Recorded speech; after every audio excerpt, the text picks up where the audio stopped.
Medical ഷിപ്പിന് കയറുക പറഞ്ഞു കഴിഞ്ഞാൽ നമ്മൾ ഈ റിട്ടേൺ ഫയൽ ചെയ്യുക അങ്ങനത്തെ കാര്യങ്ങൾ മാത്രമല്ല, പ്രിന്റിങ്, സ്കാനിങ് അങ്ങനത്തെ കാര്യങ്ങളൊക്കെ നമുക്ക് വരുന്നുണ്ടായിരിക്കും. അപ്പം ഒരു സ്കാനിങ് ഡേ, അതാണ് ഞാൻ പറയുന്നത്.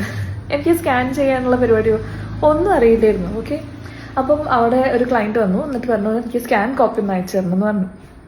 അവിടെ ഇരിക്കുന്ന ആരോ കൊളീഗ് പറഞ്ഞു ഞാൻ ഒന്ന് സ്കാൻ ചെയ്ത് കൊടുക്കുക, ഒത്തിരി തിരക്കുണ്ടെന്ന് പറഞ്ഞു. Okay fine. അപ്പം ഞാൻ ചെയ്ത് കൊടുക്കാൻ വിചാരിച്ചു. എനിക്ക് അറിയില്ല, എന്നാലും ചെയ്ത് കൊടുക്കും. അപ്പോൾ അവിടെ ഓഫീസ് ടൈം ഉച്ച സമയത്തുകൊണ്ട് തന്നെ അവിടെ ആരും ഇല്ലായിരുന്നു, എല്ലാവരും ഫുഡ് കഴിക്കാനൊക്കെ പോയി. ഞാനും ഉണ്ടായിരുന്നു, ഒരു കൊളീഗ് ഉണ്ടായിരുന്നു. കൊളീഗ് ദൂരെയാണ് ഇരിക്കുന്നത്. അപ്പോൾ ഞാൻ പറഞ്ഞു എനിക്ക് അറിയില്ല, നീ ഒന്ന് പറഞ്ഞു തരുമെന്ന്. അപ്പോൾ എൻ്റെ അടുത്ത് പറഞ്ഞു നീ ഒരു കാര്യം ചെയ്യും, നീ ആ സ്കാനറിൻ്റെ മുകളിൽ നീ ഡോക്യുമെൻ്റ് വെക്ക്, എന്നിട്ട് ഈ സാധനങ്ങളൊക്കെ പ്രസ് ചെയ്യുന്നൊക്കെ പറഞ്ഞു. Okay fine. ഞാൻ അതേപോലെ ഞാൻ പറഞ്ഞ പോലെ തന്നെ ഞാൻ ചെയ്ത്. കുറേ നേരം വെയിറ്റ് ചെയ്ത് സ്കാൻ കോപ്പി വരുന്നില്ല. എൻ്റെ ക്ലയൻറ്റ് പറഞ്ഞു ഫാസ്റ്റ് ആക്കുന്നു, മെയിൽ ചെയ്തിട്ട് വേഗം ആക്കണം എന്നൊക്കെ പറഞ്ഞു. എനിക്ക് ഇത്ര കാര്യത്തിൽ സ്കാൻ കോപ്പി വരുന്നില്ല. അപ്പോൾ അവരോട് ഞാൻ പറഞ്ഞു നീ ഒന്ന് വന്ന് നോക്ക്, നമുക്ക് എന്താ സംഭവം എനിക്ക് മനസ്സിലാവുന്നില്ല. അപ്പോൾ അവൻ പറഞ്ഞു ഓക്കെ ഞാൻ വരാൻ പറഞ്ഞിട്ട് അവൻ അവിടെ നിന്ന് നടന്ന് വന്ന് നോക്കുമ്പോൾ എന്താ സംഭവിച്ചാൽ സ്കാനറിൻ്റെ ലിഡ് ഉണ്ട്, ആ ലിഡ് ഓപ്പൺ ചെയ്തിട്ട് വേണം സാധനം വെച്ച് നമ്മൾ സ്കാൻ ചെയ്യാനായിട്ട്.